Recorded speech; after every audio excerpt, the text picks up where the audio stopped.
الرحمن الرحیم۔ السلام علیکم۔ ان دنوں 10 برس کی تھی کہ ابا کے ایک رشتہ دار عورت نے بتایا کہ فاروق جو تجھ کو بیٹی کہہ کر پال رہا ہے وہ تیرا باپ نہیں ہے۔ اس عورت کے منہ سے نکلے یہ الفاظ مجھ پر انگاری بن کر برس گئے۔ میں جہاں بیٹھی تھی ساکت ہو گئی۔ وہ عورت تو چند الفاظ بول کر چلی گئی لیکن میری زندگی بھر کا سکھ چین لوٹ کر لے گئی۔ بابا گھر آئے تو میں نے روتے ہوئے پوچھا، کیا یہ سچ ہے بابا کہ میں آپ کی نہیں بلکہ کسی اور کی بیٹی ہوں؟ ہاں بیٹی، یہ سچ ہے، اور یہ بھی سچ ہے کہ حقیقت بہت دنوں تک چھپائی نہیں جا سکتی۔ دراصل تمہارے ماں باپ ایک ایکسیڈنٹ میں وفات پا گئے تھے۔ تم اس وقت محض 1.5 سال کی تھی۔ تمہارے والد میرے دوست تھے۔ جب مجھے علم ہوا میں اپنے دوست کے گھر گیا۔ وہ دفنائے جا چکے تھے اور تم ان کی گھریلو ملازمہ کی گود میں تھی۔ تمہارے والدین کے رشتہ دار تم کو لینے پر آناکانی کر رہے تھے اور ایک دوسرے سے کہتے تھے کہ تم اس بچی کو رکھ لو۔ جب میں نے یہ منظر دیکھا تو آگے بڑھ کر تمہیں اٹھا لیا اور ان سے کہا کہ اگر آپ لوگ اس بچی کی ذمہ داری اٹھانے سے ہچکچا رہے ہیں تو اسے مجھے سونپ دیجیے۔ احمد میرے بچپن کا دوست تھا۔ میں اس کی بچی کو اپنی بیٹی سمجھ کر پالوں گا۔ چونکہ تمہارے والدین کے بہت قریبی عزیز یعنی سگے بہن بھائی نہیں تھے، لہٰذا دور کے رشتہ داروں نے میری اس پیشکش کو غنیمت جانا۔ یوں میں تم کو ملازمہ سمیت اپنے گھر لے آیا۔ میری بیوی تم کو پا کر بہت خوش تھی کیونکہ ہم بے اولاد تھے۔ اس نے بڑے چاؤ سے تمہاری پرورش شروع کر دی، مگر اس کی زندگی بہت مختصر تھی۔ جب تم 4 سال کی تھی تو بخار میں غلط انجیکشن لگنے سے اس کی وفات ہو گئی۔ یہ قصہ سنا کر بابا جان رونے لگے۔ میں بھی رو رہی تھی۔ واقعی بابا جان مجھے اتنا پیار دیا تھا کہ کبھی احساس نہیں ہوا کہ وہ میرے حقیقی والد نہیں ہیں۔ حقیقت جاننے کے بعد میں نے سچ کو قبول کر لیا اور ان سے میرے پیار میں کمی نہ ہوئی۔ وہ بھی بظاہر ایسے بن گئے جیسے یہ قصہ سنا کر بھول گئے ہوں۔ انہوں نے ایک بوڑھی بے سہارا عورت کو گھر میں رکھ لیا تھا جو میرا خیال رکھتی اور مجھے ایک دادی کے جیسا پیار بھی کرتی تھی۔ ان کو میں دادی کہہ کر ہی بلاتی تھی۔ میں نے میٹرک کے بعد کالج میں داخلہ لیا۔ میری لیاقت اور ذہانت کے باعث مجھے کالج کی طرف سے اسکالرشپ ملنے لگا۔ اس بات کی بابا جان کو بہت خوشی تھی۔ ہمارے ساتھ لڑکے بھی پڑھتے تھے۔ لائق ہونے کے ساتھ ساتھ چونکہ میں خوبصورت بھی تھی تبھی اکثر کالج کے لڑکوں کی نگاہوں کا مرکز رہتی تھی۔ مجھ کو بابا جان کی عزت کا بہت خیال تھا، تبھی میں کسی کو خاطر میں نہیں لاتی تھی۔ ایف اے تک میں نے کسی سے رابطہ نہ رکھا، البتہ ایک لڑکے احسان سے معروف رہتی تھی کیونکہ وہ کلاس میں اول پوزیشن لیتا تھا۔ وہ ایک بیوہ کا مغرور سا بیٹا تھا اور میری طرح کسی سے واسطہ نہیں رکھتا تھا۔ جن دنوں میں 3rd ایئر میں تھی، ایک دن اچانک احسان نے مجھ سے سیدھے سبھاؤ کے کہہ دیا کہ میں تم سے شادی کی خواہش رکھتا ہوں، لیکن تعلیم مکمل ہو جانے کے بعد۔ قبل ازیں اس لیے بتا دیا ہے تاکہ تمہیں سوچ بچار کے لیے ٹائم مل جائے۔ اس کی 2 ٹوک لہجے میں اتنی اہم بات سن کر میں دم بخود رہ گئی۔ گمان بھی نہ تھا کہ اپنی آئندہ زندگی میں بطور شریک حیات وہ میرے بارے میں سوچ رہا ہے۔ اس دن یوں لگتا تھا جیسے آج چھٹی ہی نہیں ہوگی۔ وقت بڑی مشکل سے کٹنے لگا۔ گھر پہنچ کر بابا جان کو بتانا چاہا کیونکہ کالج میں داخلہ لیتے وقت انہوں نے وعدہ لیا تھا کہ اگر کوئی ایسی بات ہوگی تو میں ان کو بتاؤں گی اور بالکل بھی کوئی بات ان سے نہیں چھپاؤں گی کہ جس سے ان کی عزت پر حرف آتا ہو۔ آنکھوں میں نئے خواب سجائے جب میں اپنی دھن میں گھر کے دروازے پر پہنچی تو وہاں منظر ہی کچھ اور تھا۔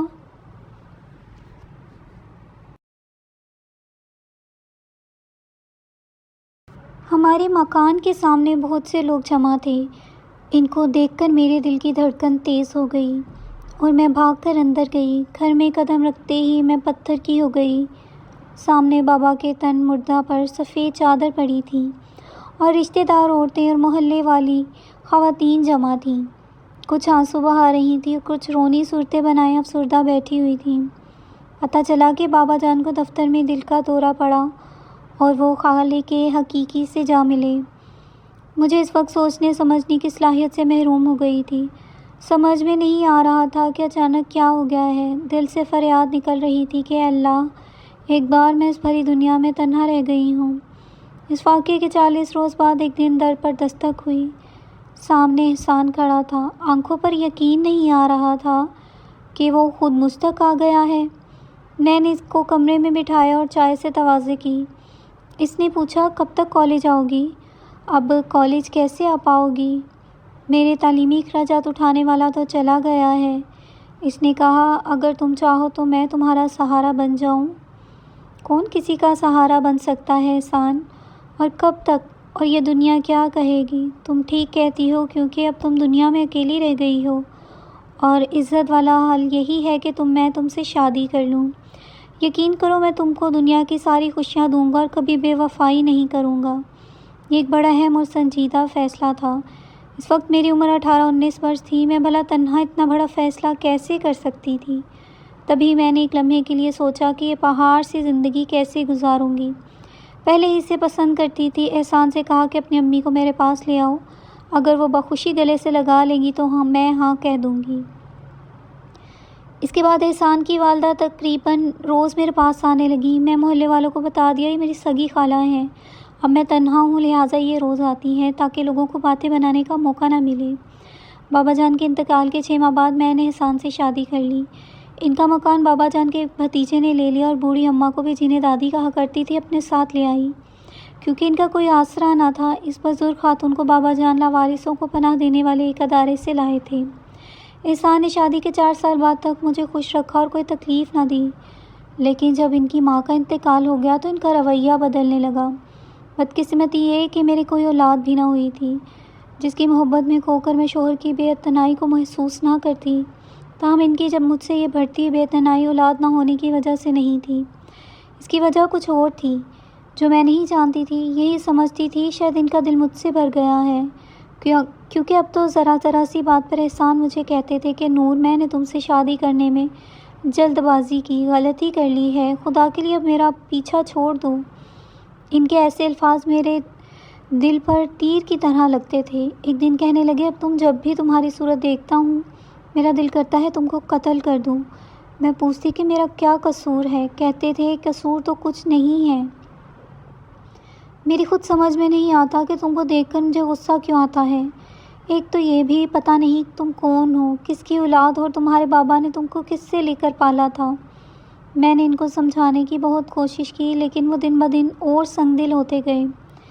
ایک دن جب میں نے کھانا ان کے سامنے رکھا، انہوں نے صرف ایک لقمہ ہی چکھا اور زور سے ایک تھپڑ میرے منہ پر مار دیا۔ سالن کا ڈونگا بھی پڑے پھینک دیا اور بولے کہ تم کو سالن پکانے تک کا ڈھنگ نہیں آیا ہے، ابھی تک کیا کھانا ایسے بناتے ہیں؟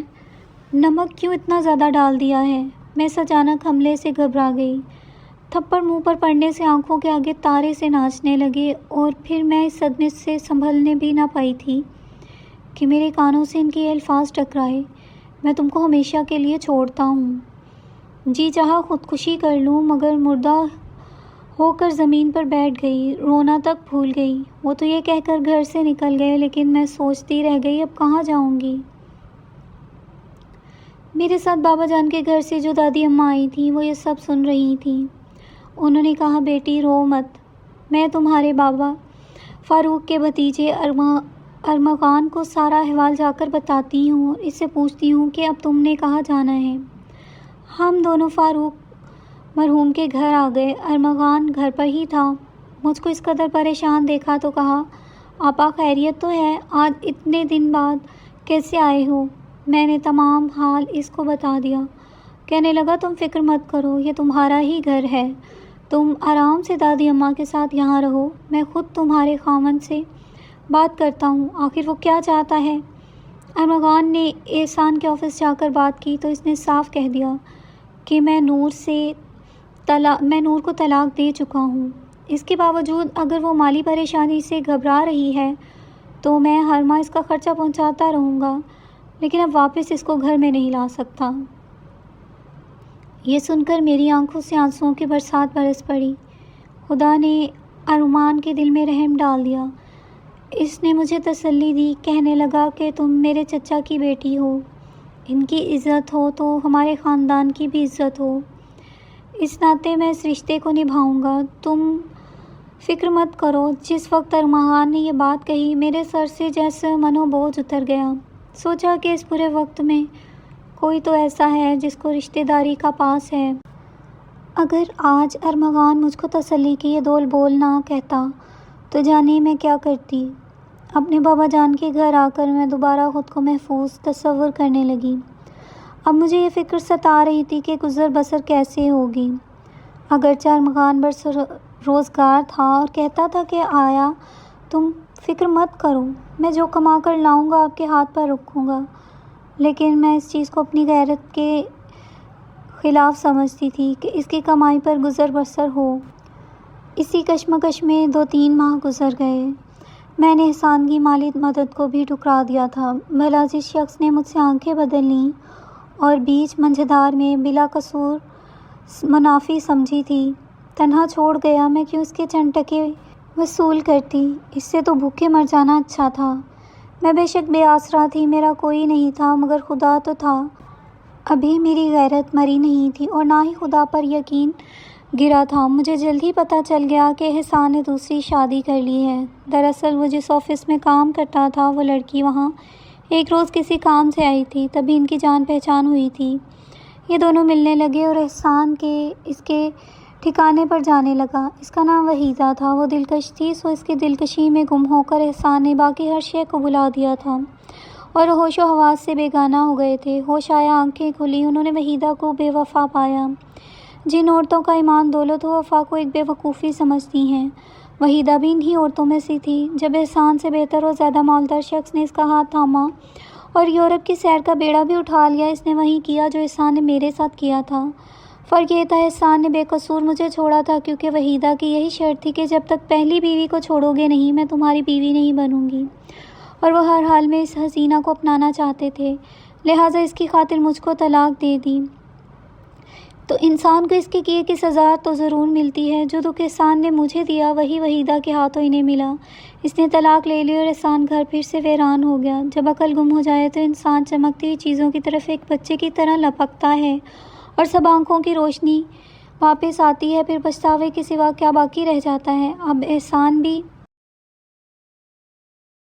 بہت پچھتاتے اور وحیدہ کو گالیاں دیتے، ہر ایک سے کہتے کہ ایک بازاری عورت کی خاطر میں نے اپنی اتنی اچھی بیوی کو دربدر کیا، حالانکہ نور کا تو کوئی قصور بھی نہیں تھا، اور بڑے دکھ کی بات یہ تھی کہ میرے سوا اس کا کوئی بھی نہیں تھا۔